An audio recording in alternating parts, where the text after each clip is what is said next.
যে গেছে সে অন্য কেউ, আমি নই। এত তাড়াতাড়ি আমি যাব না এখান থেকে, এত তাড়াতাড়ি ক্লান্ত এই অবেলায়।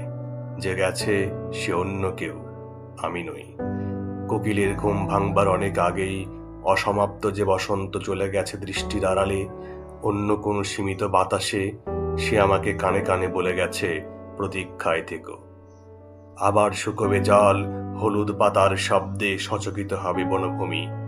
গির্জার চূড়োয় গাঁথা ভগ্ন ক্রুশে সাদা চাদরের মতো জমে যাবে মলিন তুষার।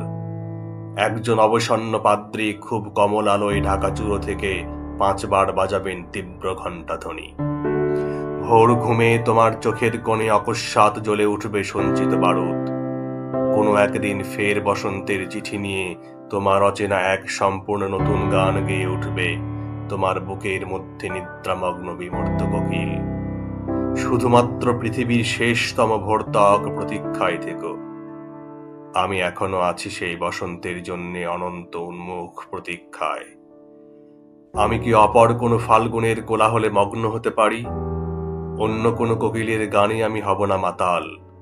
অসমাপ্ত সেই বসন্তের দুধি চোখে নিয়ে তারপরে যাব আমি, এখন তো নয়। সমুদ্র দেখিনি আজও, শুধুমাত্র সমুদ্র শঙ্খের খুব ডোরাকাটা জনিতে ঠেকিয়ে কান তীব্র এক টাইফুন বয়ে গেছে সমস্ত শরীরে।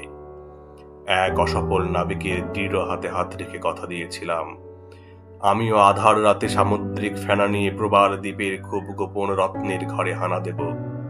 এক টানে ছিঁড়ে দেব মাস্তুলের সমস্ত জালের মতো কীর্ণ দরাদরি। বৃদ্ধ নাবিক আজ উপকূলে বসে আছে, তীব্র দৃষ্টি, একা, হাতে ভাঙা হাল।